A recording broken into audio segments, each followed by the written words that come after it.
Bonsoir. Aimez-vous les histoires? Alors faites pas comme moi, ne vous mariez pas. Si vous aimez les histoires, mariez-vous. Mais peut-être que vous préférez l'histoire avec un grand H, celle qui se répète cycliquement à tous les 2500 ans. Alors écoutez bien ceci. Vous souvenez-vous de ce chef, de ce libérateur de peuple, animé du souci constant de la justice sociale, de ce chef qui aimait beaucoup son petit peuple et qui entreprit un jour de le libérer de l'état d'asservissement dans lequel il se complaisait plus ou moins depuis quelques siècles. C'était il y a 2500 ans, il s'appelait Moïse. Sous sa conduite inspirée et par son esprit de service légendaire, les Hébreux entreprirent de traverser le désert au prix de 1001 souffrances et d'une longue marche pénible à travers le Sinaï. Souvenez-vous du jour où Moïse redescendit du mont Sinaï avec les tables de la loi 101 sous le bras, et quel ne fut pas son désappointement de voir que le petit peuple qu'il aimait tant était retourné à l'adoration du veau d'or, trompé qu'il avait été par les grands sorciers de la politique, les grands sorciers qui étaient champions dans les tours de passe-passe référendaires et qui avaient réussi à faire croire aux petites gens qu'un oui signifierait non et qu'un non voulait dire oui. Déçu par son peuple qui avait pris momentanément des vessies pour des lanternes, Moïse, le père spirituel, mourut en solitaire, sans même avoir atteint la terre promise de l'indépendance et de la dignité. Souvenez-vous de ces dernières paroles alors qu'il sentait le monde s'écrouler autour de lui. Si j'ai bien compris, là, vous êtes en train de me dire à la prochaine fois. Car il savait bien, lui, le petit Moses, que ce n'était qu'une première page de l'histoire de son petit peuple qui venait d'être tournée. Alors, adieu Moïse, bye bye René. Tiens, bonjour Bernard.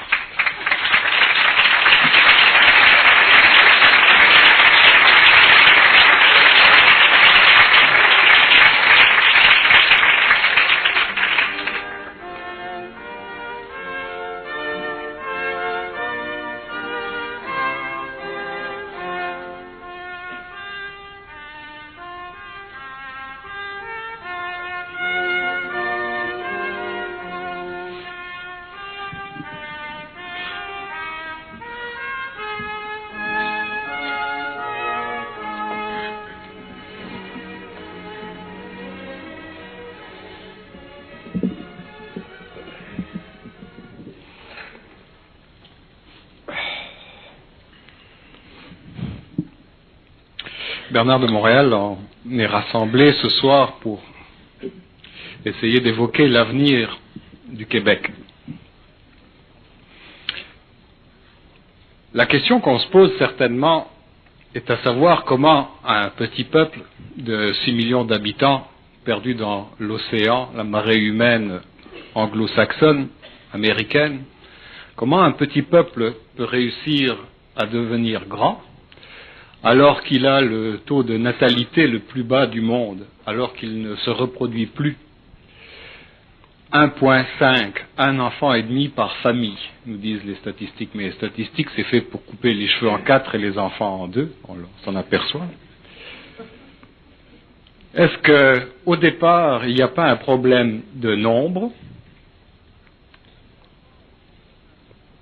Et secondairement, est-ce qu'il n'y a pas un problème d'identité du peuple québécois, lequel a des racines françaises, une appartenance anglaise et un mode de vie américaine?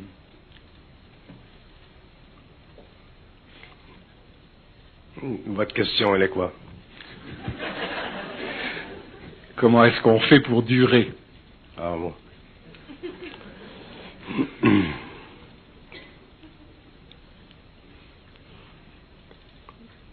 Commences-tu par l'identité du peuple québécois?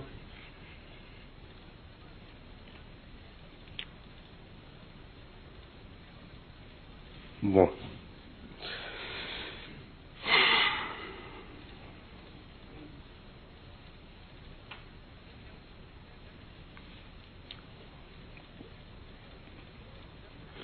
Quand vous parlez de peuple québécois, vous parlez de l'identité du peuple québécois.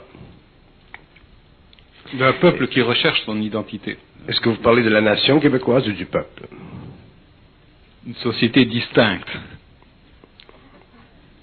Société distincte. Quelle différence y a-t-il entre le peuple québécois et la nation québécoise? Ah. Là, vous me demandez une bonne question.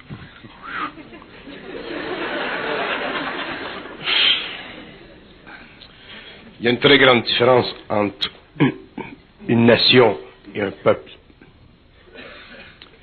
Une nation, c'est une entité psychique. Elle a une fonction politique, elle a une fonction sociale, elle a une fonction qui détermine les mouvements historiques de la conscience du peuple. Alors qu'un peuple, ce n'est pas une entité psychique. Un peuple, c'est une collectivité d'âme. Un peuple, c'est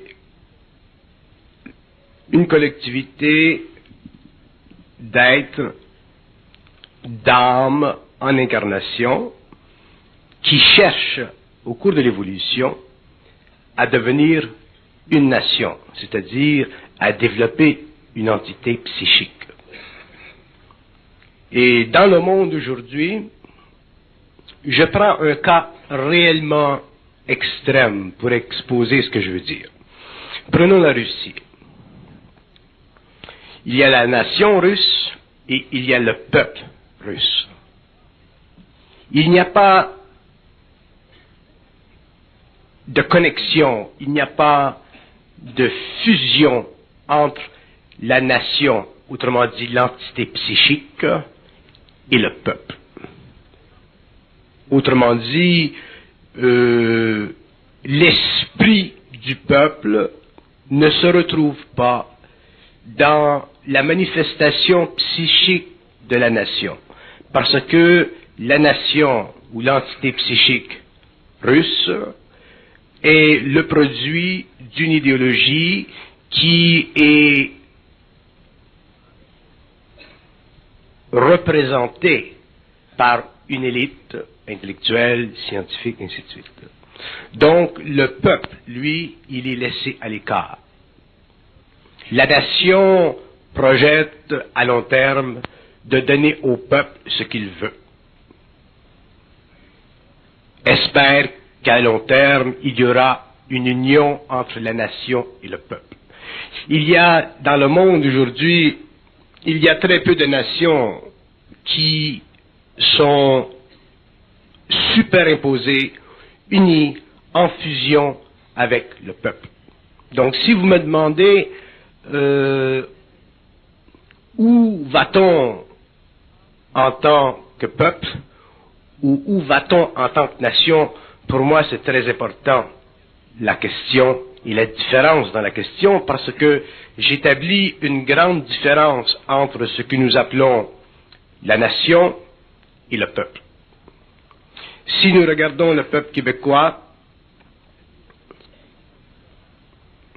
sur le plan du nombre, on s'inquiète.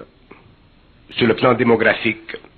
Mais l'inquiétude, c'est une inquiétude qui va être, avec les années, vécue par d'autres peuples parce que la technologie, le standard de vie changeant, le mode de vie changeant, les hommes, les humanités, les races iront de plus en plus vers un dénombrement de la famille.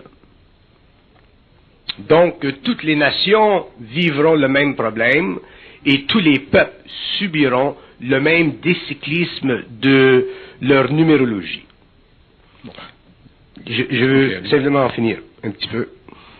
Alors, sur le plan du nombre, évidemment, il y aura une diminution démographique, mais le problème n'est pas là, parce que si nous regardons l'évolution de l'humanité, des nations et l'évolution des peuples dans le XXe siècle, XXIIe siècle, XXIIIe siècle, nous découvrons que plus l'évolution se fera, moins il y aura de besoin de la part des nations de posséder de grands peuples.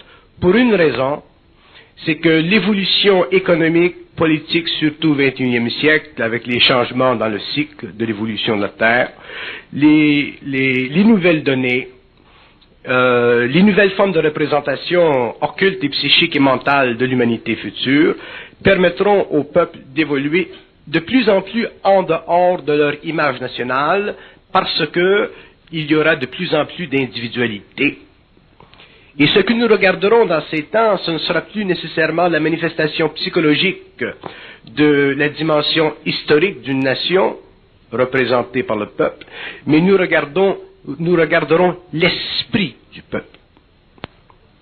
Et l'esprit du peuple québécois sera un très grand esprit pour la simple raison que c'est dans le peuple québécois que s'installera dans l'avenir ce que j'appelle la conscience embryonnaire d'une race racine, c'est-à-dire la manifestation créative de nouvelles idées émanant d'une puissance créative qui ne fait pas partie de l'involution. Donc le peuple québécois, même s'il est très restreint en nombre, c'est son esprit qui sera puissance. Et le nombre des individus en tant que tel n'aura pas d'influence sur la nature de son comportement. Et beaucoup de gens viendront de l'extérieur vers le peuple québécois, et les rangs démographiques seront remplis. Il y aura beaucoup plus d'ethnies, mais l'esprit du peuple québécois sera extrêmement vivant. Est-ce qu'à ce moment-là, on peut encore parler de peuple québécois, puisque jusqu'à présent, ce qui fait sa spécificité ou ce qui est sa particularité, c'est que le peuple québécois s'identifie au niveau de sa langue, qui est le français, et que les démographes assurent que d'ici l'an 2040, la population française au Québec sera descendue à 12%. Est-ce qu'on peut encore parler de peuple québécois quand il n'y a plus que 12% dans le pays qui parle la langue? C'est justement ce que je dis. C'est pourquoi je parle de l'esprit du peuple. Que vous ayez un peuple qui possède un grand nombre d'habitants ou que vous ayez un peuple qui possède moins d'habitants, si le peuple a de l'esprit, c'est son esprit qui devient puissant et c'est son esprit qui devient sa propre lumière. Donc à ce moment-là, l'esprit dans son potentiel créatif, surtout sur le plan où je le regarde en ce qui concerne l'évolution d'une nouvelle conscience sur le globe, cet esprit, malgré le nombre, deviendra tellement grand que le peuple québécois brillera non pas par son nombre, mais par son esprit. Qu'il soit petit en nombre ou qu'il soit grand en nombre, ça ne changera rien. Mais est-ce qu'à la rigueur, vous dites que la spécificité québécoise va être fondue dans la masse américaine, elle va être absorbée, englobée? Autrement dit, on va perdre l'aspect nationaliste? L'aspect nationaliste va être graduellement transformé parce que de plus en plus les forces sociales, surtout les forces sociales du XXIe siècle, qui seront de grandes forces internationales, qui auront tendance à internationaliser l'homme, ces forces-là ne pourront pas faire disparaître dans le milieu géographique l'essence même du peuple. Et cette essence même du peuple, c'est son esprit. On ne peut pas simplement décrire l'esprit d'un peuple en relation avec sa langue. L'esprit d'un peuple se décrit en fonction de sa langue et de sa culture au cours de l'évolution, parce que, au cours de l'évolution, l'esprit du peuple n'est pas en puissance. Il est simplement en gestation et en mouvement pendulaire. Mais lorsque l'esprit d'un peuple s'exprime d'une façon occulte dans le monde, ce que nous n'avons jamais connu pendant l'évolution, excepté lors des grandes épopées des Atlantes ou dans des milieux où il y avait extrêmement de créativité, à ce moment-là, l'esprit du peuple dépasse tous les côtés psychologiques de sa nature, c'est-à-dire les aspects culturels, les aspects linguistiques, et il vient frapper dans la conscience mondiale, autrement dit, résonner dans la conscience mondiale, à travers un agencement d'événements que l'on peut appeler, par exemple, l'événement scientifique ou le nouvel événement scientifique qui viendra au XXIe siècle. Je vous donne un exemple. Admettons, là, je voile, mais je dis quand même quelque chose. Admettons qu'au XXIe siècle, il y ait des industries québécoises qui soient amenées par des truchements particuliers à connaître une science extrêmement avancée. Autrement dit, une science qui n'est pas basée sur la méthodologie scientifique d'aujourd'hui, une science qui n'est pas cartésienne, qui n'est pas mécaniste, une science qui vient réellement d'autres plans, autrement dit, une science qui vient réellement d'univers parallèles, mais qui est amenée vers le Québec pour des raisons occultes d'esprit national. À ce moment-là, ces industries québécoises, prenons par exemple l'hydro, pour le plaisir de la chose, une industrie québécoise comme celle-ci deviendrait l'aspect qui remplacerait l'identité linguistique, culturelle du peuple québécois. Autrement dit, je veux forcer la compréhension de l'histoire en amenant l'individu à ne plus regarder l'évolution future du Québec à partir des paramètres psycho-historiques de son évolution, mais en regardant l'évolution future du Québec à partir d'une injection, d'une implantation subite, instantanée, dans le mental québécois, à travers son organisation psychosociale, à un moment donné où il sera devenu essentiel qu'une nouvelle science vienne récupérer la science ancienne de l'évolution. À ce moment-là, le peuple québécois deviendrait fixé historiquement, non pas dans la collusion des éléments historiques qui constituent sa langue, sa culture, mais dans la puissance créative de son esprit qui serait le produit événementiel d'une nouvelle incarnation nationale, pour le bénéfice non pas simplement du Québec, mais de la terre entière. Donc à ce moment-là, le problème démographique n'existe plus. Nous avons simplement une nouvelle gestion des affaires scientifiques, nous avons une nouvelle gestion des affaires matérielles, des affaires économiques, des affaires politiques. Pourquoi? Parce que nous avons accès à une nouvelle dimension d'idées. C'est-à-dire que nous avons mis de côté tout ce qui est idéologique, nous avons mis de côté tout ce qui est philosophique, nous avions mis de côté tout ce qui est religieux, autrement dit tout ce qui fut nécessaire pendant l'évolution, et nous établissons une catégorie de pensée créative, fondée sur la supramentation du conscient mental, pour donner à un peuple simplement la capacité historique de réaliser qu'en son sein, autrement dit à l'intérieur de la conscience occulte de ses membres, le peuple, les individus, il existe une connexion avec un autre mouvement parallèle qui fut exécuté pendant l'histoire, le mouvement de la juiverie, le peuple juif, les Égyptiens, les Atlantes, mouvement qui fut nécessaire dans le passé, qui est nécessaire maintenant, qui sera nécessaire dans l'avenir, et qui fait partie de l'initiation sur une planète d'une nouvelle vague de vie, c'est-à-dire du développement sur une planète d'une nouvelle conscience. Donc à ce moment-là, les problèmes théoriques, les problèmes académiques, les problèmes statistiques d'une conscience nationale n'existeront plus.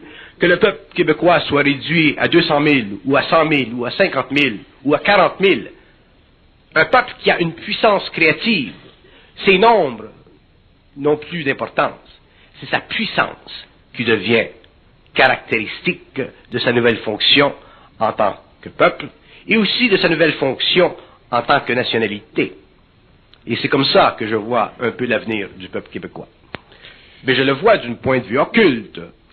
Je le regarde d'un point de vue occulte. Les gens dans le monde qui s'occupent de choses occultes, autrement dit de choses qui ne font pas partie de l'étude mécanique, mécaniste de la vie d'une nation, ces gens savent que Québec, sur le plan historique futur de l'humanité, a effectivement un rôle à jouer dans la réorganisation de l'idéationnel dans le monde à tous les niveaux. Et il y a eu dernièrement, depuis quelques années, un mouvement dans cette direction, un mouvement qui a été créé par des hommes inconscients, un mouvement qui a été créé par un besoin inconscient, mais un mouvement qui tout de même a réussi à admettre, à s'admettre et à faire admettre qu'il existe dans cette région, dans ce territoire géographique qu'on appelle le Québec, un peuple qui a besoin d'une identité. Et les forces occultes, spirites, si vous voulez, terme que je n'aime pas, mais les forces occultes d'un peuple qui a une fonction occulte dans l'avenir, ces forces doivent être réunies dans une conscience nationale, et ce travail a déjà été commencé. Et ce travail se poursuivra.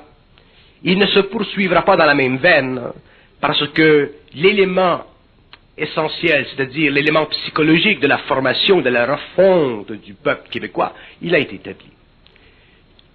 Il n'ira pas plus loin. Autrement dit, les forces occultes n'ont plus besoin que le Québec soit plus identifié à lui-même qu'il l'est maintenant. Mais ce fut nécessaire qu'il fût identifié à lui-même afin de donner, sur le plan occulte, une conscience suffisamment développée pour qu'éventuellement les forces puissent descendre sur le plan matériel et être reçues dans une conscience nationale identique en aspiration à ce que le peuple a besoin en tant qu'être, invitant ses forces à se manifester globalement sur le plan matériel. Ceci est fait. Dans la prochaine évolution, dans les années qui viendront, il y aura une collusion entre le peuple québécois, mais à des niveaux très occultes. Je ne dis pas que c'est le peuple québécois en tant qu'individu dans la masse qui aura conscience de ceci dans tous ses degrés, mais il y aura naturellement, sans doute et de façon absolue, conscience chez ce peuple qu'il se passe quelque chose qui n'est pas normal dans le sens évolutif. On verra par exemple le peuple, sur le plan du peuple, sur le plan de la masse verra, réalisera que dans le domaine industriel, dans le domaine de l'idée, dans le domaine de la science, dans le domaine de la vie matérielle du peuple, il se passe quelque chose. Il y a un enfantement, il y a un agrandissement de l'image, il y a un agrandissement du pouvoir. Mais les hommes, en général, ne comprendront pas la force qui est derrière cet agrandissement, la force qui est derrière cette conscience, et qui mène, et qui doit mener le peuple québécois à une réconciliation avec la vie, un peu comme ce fut le cas avec les Juifs lorsque Moïse fut initié par les intelligences extratemporelles. Quel avenir alors entrevoyez-vous à l'idée majeure d'indépendance au Québec? On s'est aperçu avec les événements de cette semaine, à la mort de l'ancien Premier ministre René Lévesque, que le peuple québécois était indépendantiste dans le cœur ou dans l'esprit. On n'a jamais vu dans le monde un enterrement où la personne a été applaudie, non pas parce qu'elle est morte, mais pour ce qu'elle a apporté. C'est un événement extraordinaire, je pense, ça n'existe pas nulle part, mais ça reflète que peut-être que dans le cœur et l'esprit même des Québécois, il y a cette notion d'indépendance, ou peut-être de volonté de se faire respecter. Quel avenir entrevoyez-vous pour cette idée d'indépendance? Tous les peuples veulent se faire respecter, mais il y a des peuples Autrement dit, il y a des âmes dans des hommes qui, par le truchement des lois réincarnationnelles, par le truchement des lois cosmiques, il y a des âmes dont l'esprit ne peut pas se manifester avant un certain temps. Pour toutes sortes de raisons qui, si nous les regardons du point de vue matériel, sont fixées à des événements politiques. Mais si nous les regardons d'un point de vue occulte, nous voyons que ce sont les événements politiques qui sont des catalystes permettant à ces âmes de vibrer. Donc l'âme d'un peuple qui représente une collectivité d'âmes individuelles, vibre en relation avec des événements matériaux historiques qui ne sont pas en eux-mêmes la manifestation de cette âme, mais qui sont en eux-mêmes des catalystes prêts, dans un certain temps cosmiquement déterminé, à faire vibrer ces âmes pour qu'elles prennent conscience. Il n'y a pas de hasard dans la vie. Il y a quelqu'un, par exemple, je ne sais pas qui, à la télé, qui disait René Lévesque, c'était un libérateur de peuple. C'était probablement la meilleure définition que j'ai entendue à la télévision de cet homme, de cette âme. Donc René Lévesque était une âme qui est venue par incarnation dans un temps vibré, qui, de par sa puissance vibratoire, a fait vibrer d'autres âmes. Et c'est ça qui a créé le phénomène de l'identité nationale. Donc, dans l'avenir, dans la deuxième phase de la révolution, de la transformation, de la transmutation de la conscience québécoise, il y aura une autre phénoménologie, seulement celle-ci, elle sera occulte. Elle ne fera pas partie du monde politique, elle ne fera pas partie du monde de l'idéologie, elle fera partie du monde mental de la puissance créative de l'idée. Et les âmes québécoises, autant que les âmes canadiennes, que les âmes américaines, que les âmes européennes, parce que ce phénomène ne sera pas simplement à l'échelle du Québec, ce sera à l'échelle mondiale. Ces idées seront tellement puissantes que les âmes ne pourront pas les rejeter. Et déjà les âmes occultement dans la strate subconsciente de leur formation attendent ce mouvement. Mais ce mouvement s'installera dans la province dite de Québec. Et il y aura encore un frémissement, une vibration. Mais à ce moment-là, le lien entre ce nouveau mouvement, cette nouvelle génération et les âmes du peuple, ce sera un mouvement occulte, ce sera un lien occulte.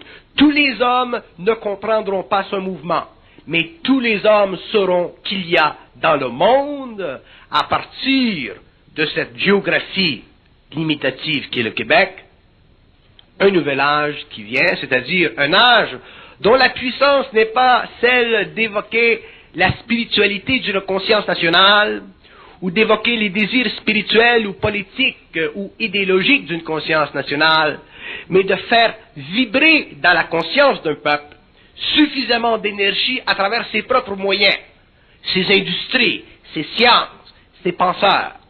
Une vibration qui, à ce moment-là, se déplacera à très grande vitesse dans le monde et donnera à Québec sa place dans l'histoire de la planète et non pas simplement dans les registres historiques de la Confédération canadienne. Là, vous parlez beaucoup en parabole. On a l'impression qu'il va falloir installer une antenne parabolique sur la maison pour pouvoir vous décoder. La question, c'était de savoir si le Québec avait une chance d'aller vers l'indépendance. C'est-tu oui ou non? Écoutez, je vous ai toujours dit... j'ai toujours dit que dans le public, je dis le plus possible ce que je peux. Je suis lié, moi aussi, par des lois occultes. Bon.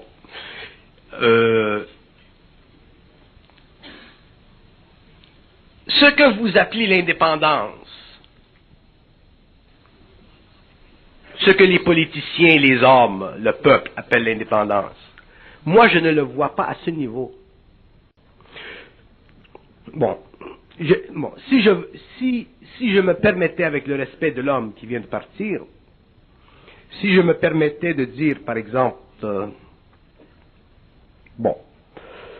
faut que je voile, mais si je me permettais de dire qu'il y a des hommes dans le monde, donc moi j'en suis un d'autre, qui ont le pouvoir de parler avec les morts, de les rencontrer, d'aller sur leur plan, de parler, je vous dirais que cet homme, l'évêque, aurait pu dire qu'il reconnaît dans son état libéré du corps matériel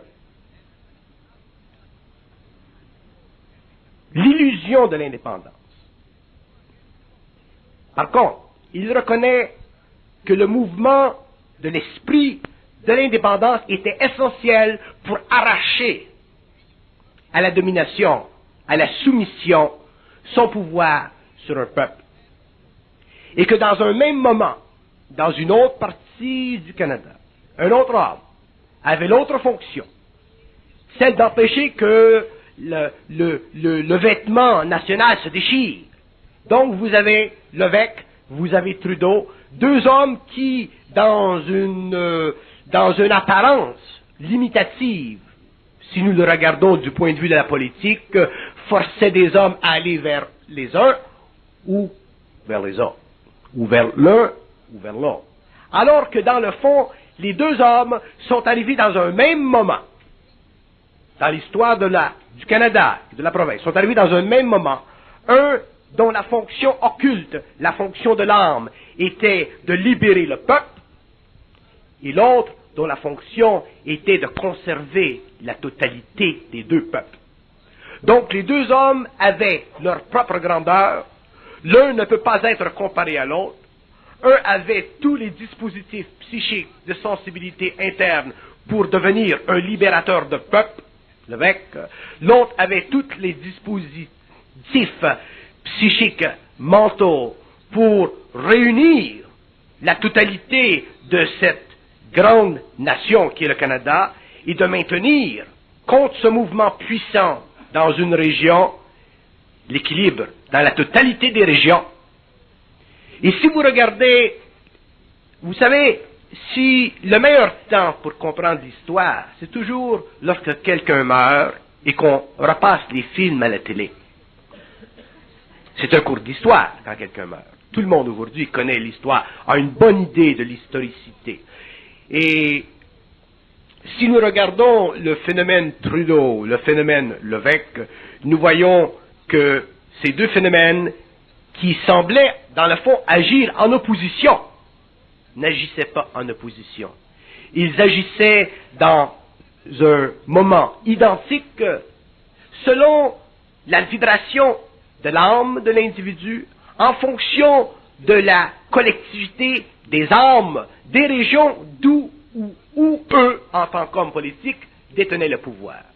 Trudeau détenait le pouvoir à l'échelle nationale, l'évêque détenait le pouvoir à l'échelle québécoise, et les deux hommes ont fait un travail extraordinaire. C'est comme ça qu'il faut regarder l'évolution du Canada et l'évolution du Québec. Si vous me demandez, est-ce que le Québec deviendra indépendant, vous forcez un mouvement historique qui a été conclu et qui a été satisfait au niveau occulte. Et vous voulez le propulser plus loin dans l'historicité afin de pouvoir faire ressortir de ce mouvement une certaine finalité. Je le comprends. Mais la finalité de ce mouvement n'est pas nécessairement une finalité qui sera l'expression d'une continuité de cette vibration. Il ne peut pas y avoir un autre René Lévesque, comme il ne peut pas y avoir un autre Trudeau. Il doit y avoir quelque chose d'autre. Il y aura quelque chose d'autre. Et c'est là que nous voyons que le mouvement de l'indépendance au Québec, dans le temps 21e siècle, ne sera pas au niveau du besoin du peuple. Il sera au niveau de la puissance du peuple. Mais ce ne sera plus un mouvement d'indépendance. Ce sera un mouvement de manifestation créative. Et ce quelque chose. Et à ce moment-là, si le peuple est dans sa puissance créative, pourquoi un peuple veut être indépendant? Parce qu'il vit une domination. Pas simplement parce qu'il a besoin d'une identité. Il y a des peuples qui coexistent. Donc, si un peuple vit une domination, à partir du moment où il cesse de vivre la domination, à partir du moment où il devient créatif, à partir du moment où il devient l'expression d'un exégétisme créatif qui n'existe pas aujourd'hui sur la Terre, il n'a plus besoin d'être indépendant. Il est déjà puissant. Vous comprenez ce que je veux dire? Et à ce moment-là, le monde, les États-Unis, le Canada, l'Ontario, l'Europe, viennent vers ce peuple. Ils ne viennent pas vers une conscience nationale. Ils ne viennent pas vers des individus qui ont un complexe d'infériorité, parce que ceci a été brûlé dans le karma national. Ils viennent vers un centre dans le monde qui a une virtuosité inégalée sur la Terre. Ni en Russie, ni en Chine, ni en Allemagne, ni en France, ni aux États-Unis. Ça, c'est le côté occulte du peuple québécois. Et c'est ce côté-là que je veux faire comprendre au public, dans le sens que, au fur et à mesure où le public grandira en âge, au fur et à mesure que les événements se presseront et que les forces cosmiques de la nouvelle évolution se feront sentir sur le plan matériel, l'homme verra se dégager des structures qui auront été créées dans cette province, une nouvelle qualité d'esprit, une qualité d'esprit tellement créative, tellement grande, tellement objective, qu'elle aura la puissance de regarder non pas simplement la science, mais la philosophie, non pas simplement la religion, mais le mouvement naturel de l'esprit, autrement dit, toutes les dimensions caractéristiques de l'âme humaine manifestées sur un plan matériel seront regardées par cette conscience, par ces idées, sera englobée par ces idées et donner une nouvelle propulsion, une nouvelle réponse, une nouvelle explication que l'homme pendant l'évolution n'a jamais eue, n'a jamais pu avoir, parce que le temps n'était pas venu pour la naissance d'une nouvelle race racine. Je suis sûr qu'il y a une question qui est sur les lèvres de tout le monde ici. Est-ce qu'on va avoir un jour la chance de voir Bernard de Montréal en politique? Non, c'est pour ça, vous voyez, c'est pour ça que je dois faire toujours attention quand je parle dans le public, parce que les hommes sont des êtres qui pensent. Ce sont des êtres qui ont de l'imagination. Ce sont des êtres qui ne connaissent pas le sens occulte des choses. Donc, automatiquement, si un homme, pour une raison ou une autre, manifeste quelque chose, on veut tout de suite s'emparer de lui, on veut tout de suite le voir en action, on veut tout de suite le coller à une fonction, et les hommes d'une certaine nature, les hommes qui ne font pas partie de la conscience humaine, ne travaillent pas ainsi. Ils travaillent, mais ils travaillent dans des conditions qui sont occultes. Et c'est parce qu'ils travaillent dans des conditions qui sont occultes qu'ils ne peuvent pas dans le monde public, dans le public, ils ne peuvent pas parler comme ils voudraient, comme ils pourraient. Ils sont obligés, pour des raisons tactiques, pour des raisons d'intelligence, pour des raisons de comportement social intelligent, voiler ce qu'ils ont à dire afin que les événements dans le temps puissent découvrir ce qu'ils savent. Ce n'est pas un homme ne peut pas, en tout cas un homme comme moi ne peut pas venir dans un milieu, surtout aujourd'hui que nous avons de l'électronique, que nous avons de la télévision qui peut entrer partout. Un homme comme moi ne peut pas entrer dans un public et faire miroiter dans un public des choses qui font partie d'un avenir auquel lui est occultement rattaché, qui implique de la manifestation sur la terre d'un psychisme intégral et s'attendre à ce que du monde, des hommes de bonne volonté, puissent comprendre ceci d'une façon purement objective. Ce serait malhonnête, ce serait de la manipulation, ce serait de la projection, ce ne serait pas bon. Alors il y a des choses qui doivent être cachées, voilées, mais il y a des choses qui doivent être expliquées. Donc si, puisque vous me parlez, c'est drôle que vous ayez ce sujet de Québec aujourd'hui alors que M. Lévesque vient de partir, cette coïncidence est intéressante, mais si vous me demandez des questions concernant l'avenir, je suis obligé de vivre la même restriction que j'ai vécue avec Glenn lorsque j'étais avec lui. Je n'ai jamais pu la faire avec lui, je ne peux pas la faire avec vous. Mais avec vous, j'ai une autre facilité d'engendrer ce que je veux dire, c'est-à-dire que je me permets d'aller d'une façon plus paisible dans le dévoilement de certaines choses. Si vous me demandez de l'indépendance, je vous explique ce que je vois, comment je la vois, moi, l'indépendance, au lieu de vous la dire comme le verrait le journaliste ou le politicien. Donc, déjà, j'entre dans l'occulte de l'avenir du Québec. Vous savez, le monde, il y a quelque chose de très intéressant. Si les gens qui sont occultes, les gens qui s'occupent des sciences ésotériques ou des sciences marginales, ainsi de suite, les gens qui traitent de la voyance, les hommes de l'évolution qui ont une certaine nature spirituelle, voient l'avenir d'une façon qui est étrangement différente de la mienne. Et je connais des gens de tout partout dans le monde. Et ces gens ont tendance à spiritualiser l'avenir. Et je vous dis que dans l'avenir de l'évolution de la Terre, comme dans l'avenir de l'évolution de la province, les nouvelles forces, parce que nous sommes à un stage ou à un âge où il y aura la création d'une nouvelle fondation, ce que j'appelle la seconde fondation, une nouvelle civilisation. Ces forces qui viendront dans le monde passeront à travers les structures modernes de la civilisation de l'évolution. Ce que vous appelez le commerce, la politique, la science, ce qui fait partie de l'expérience de l'homme sur le plan matériel.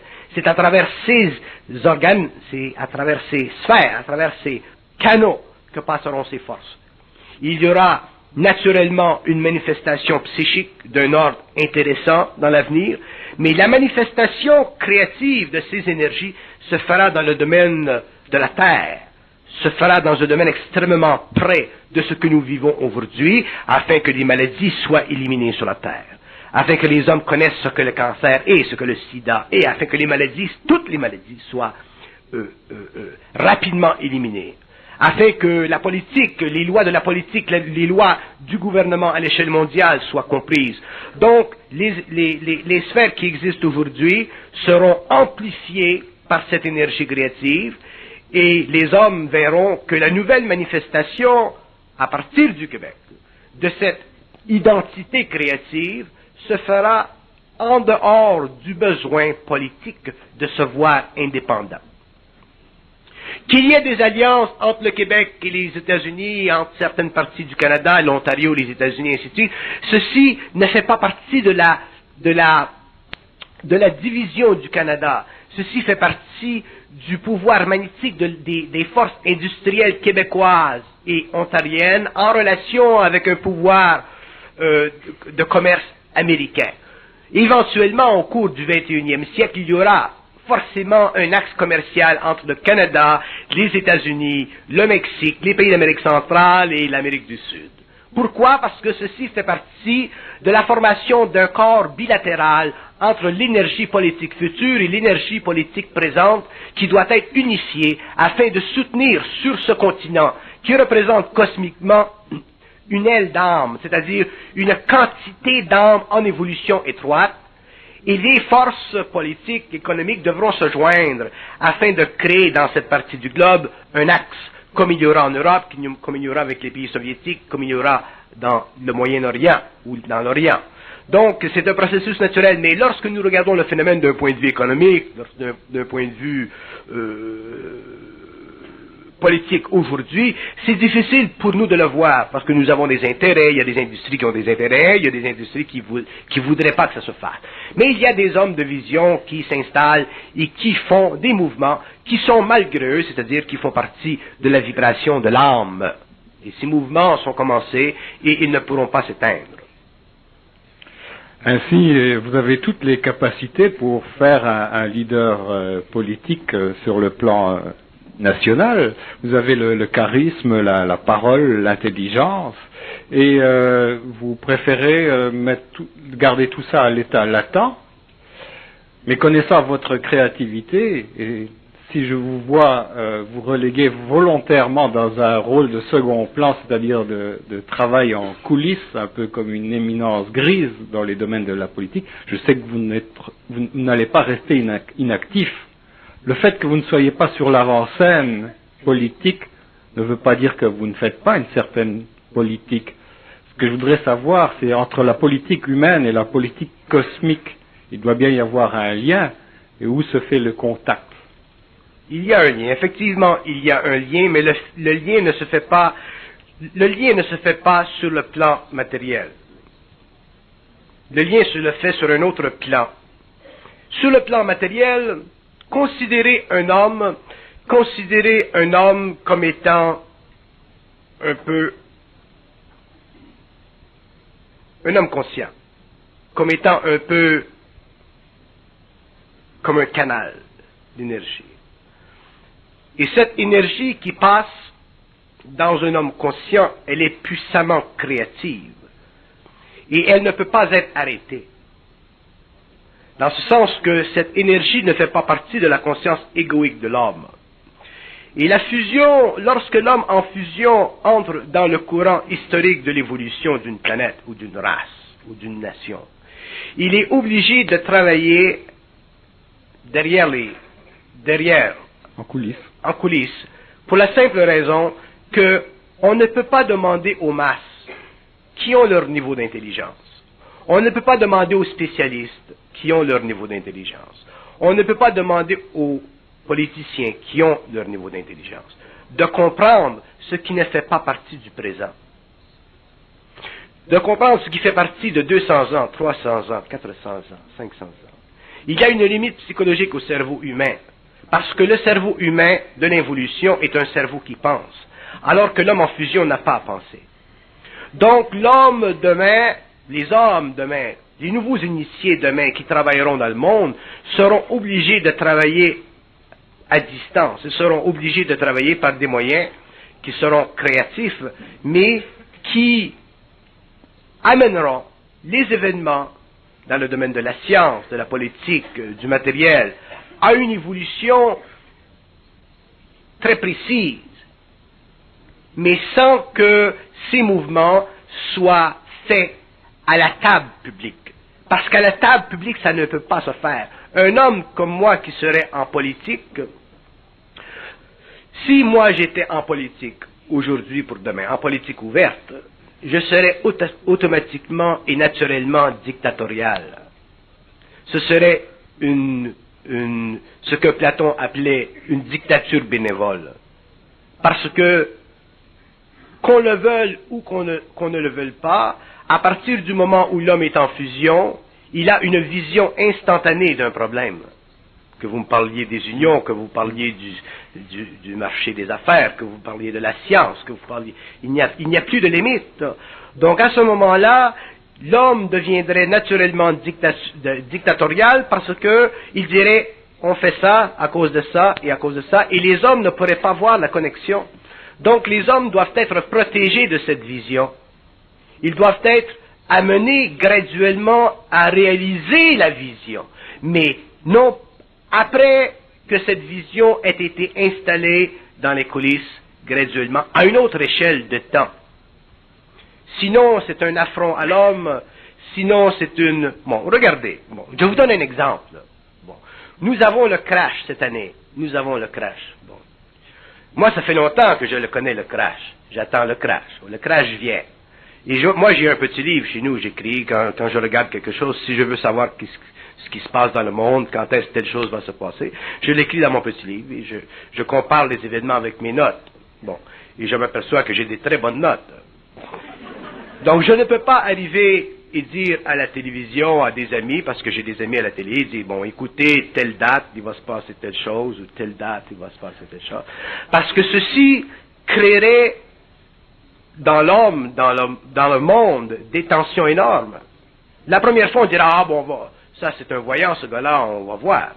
Mais si je vous le mets sur le nez 3 fois, 4 fois de fil, 10 fois de fil, 5 fois de fil, un jour on va être obligé de regarder qu'effectivement il se passe telle chose, le gars il le dit, il se passe telle chose, il l'a dit, il se passe telle chose. Là on va commencer à écouter.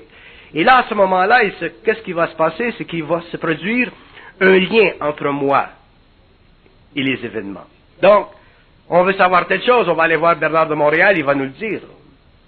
Et si la chose se produit, à ce moment-là, il se développera dans la conscience de l'homme une angoisse. Et si jamais je vais dans le public, ce que j'ai toujours refusé de faire, et que je commence à prophétiser les événements, autrement dit, à les diagnostiquer dans le temps, c'est parce que déjà, j'aurais commencé à travailler à un niveau qui ne fait pas partie de ce que l'homme aujourd'hui doit savoir ou doit comprendre. Mais je sais le choc que ceci créera. Parce que l'homme, à cause de son cerveau qui pense logiquement, a besoin d'être traité avec indulgence, avec douceur, avec amabilité. On ne peut pas amener l'homme face à la réalité substantielle de la fusion avant que l'homme soit prêt au cours de son évolution à le vivre. Il viendra un temps au cours de l'évolution de l'humanité où les hommes dans la politique, les hommes dans la science, les hommes dans différents domaines auront cette vision instantanée. D'ailleurs, il y en a dans le monde qui le font, mais ces hommes pourront travailler avec le monde parce que le monde sera prêt à ce moment-là de travailler avec eux. Et c'est là que nous verrons des hommes dans la science, dans l'économie, dans la politique, dans différentes régions de l'activité humaine, travailler avec des forces créatives extrêmement puissantes, et c'est ça d'ailleurs qui donnera naissance à ce que j'appelle l'empire humain. Il n'y a pas d'empire humain sur la Terre, nous avons des races. Nous avons des consciences nationales, des consciences raciales. Mais l'évolution de la planète veut qu'éventuellement un jour il s'installe sur le globe, ce que j'appelle l'empire humain, c'est-à-dire une conscience mondiale fondée sur les principes occultes de la conscience de l'homme, c'est-à-dire du lien entre l'homme et le double, pour que l'homme puisse finalement comprendre, réaliser que sa fonction sur une planète n'est pas de travailler, n'est pas de faire des enfants, n'est pas de créer une civilisation, mais de permettre que l'esprit, dans la forme, se répande dans la conscience de cette planète, afin qu'il y ait finalement sur la Terre la genèse du réel.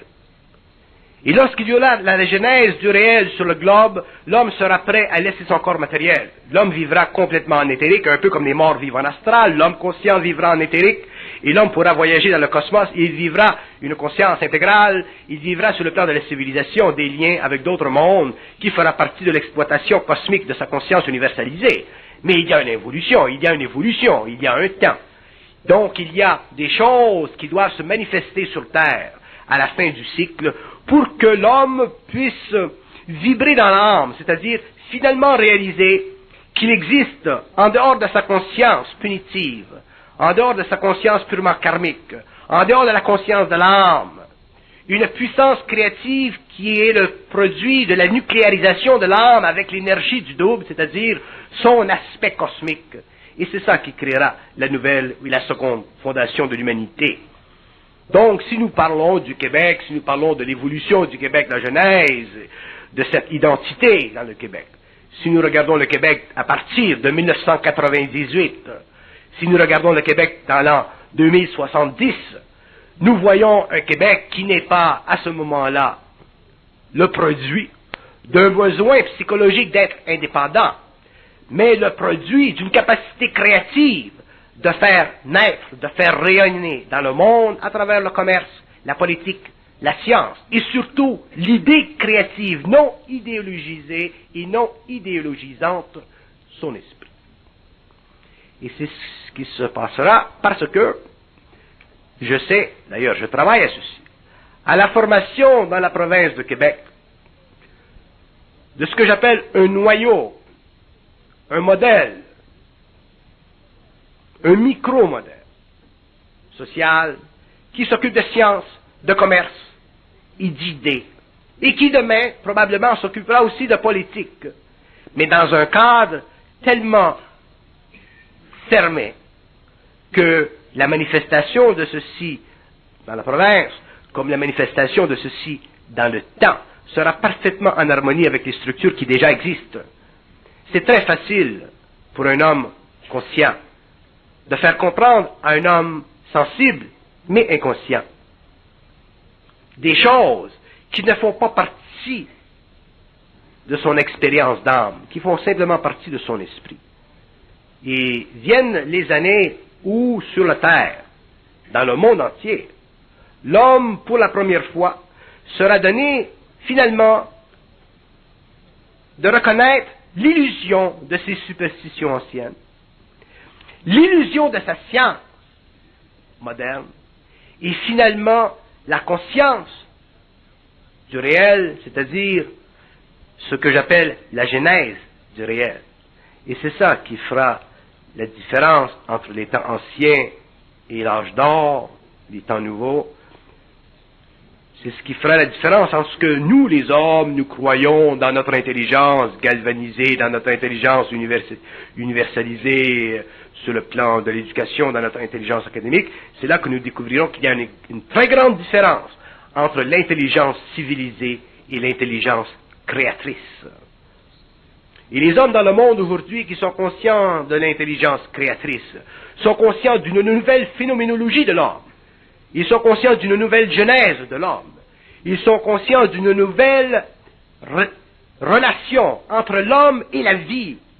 Et c'est là que ces hommes découvrent qu'il y a dans l'évolution de l'humanité, comme dans l'évolution de l'homme, comme dans l'évolution de l'âme, comme dans l'évolution d'une race, d'un peuple, des forces nouvelles qui viennent, qui donneront à toutes ces entités, à toutes ces unités, une nouvelle façon de voir. Une nouvelle façon de voir qui ne pourra même pas perdre son temps à discuter la valeur de son identité, mais qui s'imposera dans le monde par la propre puissance de cette conscience créative. Dans le passé, nous avons discuté de la valeur des idées, nous avons discuté de la valeur des idéologies, nous avons discuté de la valeur de la méthode scientifique. Nous avons discuté de la valeur de ceci et de la valeur de cela parce que nous avions la capacité dans le passé de subir en tant qu'homme les lois involutives de l'âme en incarnation karmique. C'est-à-dire que nous étions obligés pendant l'évolution de subir ce que j'appelle la chute de l'homme, c'est-à-dire l'ignorance de l'homme, qui peut être très civilisée. Mais dans l'avenir, nous n'aurons plus cette chance, pour deux raisons. D'abord, parce que l'humanité, dans toute son entièreté, sera en contact avec des intelligences qui viennent d'ailleurs, ça c'est une chose, ça c'est le domaine de Jen, qu'il aime beaucoup, ça, je lui laisse. Et il y aura en plus de ça, une humanité sur la Terre, qui sera en fusion de conscience, et qui, elle, et à elle seule, à cause de son accès au monde éthérique, sera responsable de la descente de ces intelligences sur la Terre. Autrement dit, ce que je veux dire, c'est que dans les années qui viendront, l'homme réalisera qu'il y a des hommes sur la Terre qui font partie d'une régence à l'échelle mondiale, d'une régence planétaire, et que ce sont ces hommes, non pas dans leur costume, dans l'habillement matériel, mais dans l'habillement éthérique, qui seront les nouveaux gestionnaires de ce qui doit être établi entre les autres civilisations qui viennent vers la planète, et de ce qui doit être amené à une conscientisation dans l'ordre des choses sur notre planète aujourd'hui, c'est-à-dire dans la science, l'économie, la politique. C'est pour ça que me demander des questions sur l'avenir, ce n'est pas que je ne veux pas y répondre, mais c'est que je dois respecter le temps où l'homme aura, par sa propre conscience individuelle, la capacité de comprendre des choses qui ne sont pas assujettis au dogme de l'esprit cartésien, mais qui font partie de la présence de l'esprit à travers l'ego, la fusion du double à travers l'ego. Et c'est ça l'évolution. Autrement dit, si le monde, si les gens savaient ce que vous savez ici maintenant tout de suite, ils capoteraient. Ce ne serait pas bon parce que les hommes pensent. Moi, ce qui me permet de savoir ce que je sais, c'est que je n'ai pas de mémoire réflexive. Donc, je peux savoir n'importe quoi, mais comme je ne peux pas y penser, je ne peux pas en souffrir. Mais savoir des choses qui défient le rationnel, qui imposent le suprarationnel, qui font comprendre à l'homme ce qu'est l'espace, ce qu'est le temps, qui font comprendre à l'homme ce qu'est ce qu'il appelle Dieu, qui font comprendre à l'homme les illusions de Dieu, qui font comprendre à l'homme les illusions des dieux, qui font comprendre à l'homme les illusions des civilisations et les dangers des civilisations dites extraterrestres, qui font comprendre à l'homme le grand danger occulte qui menace l'humanité demain, la grande humanité qui se conscientise, des forces occultes astrales extrêmement spiritualisées qui font partie des sphères du sacré.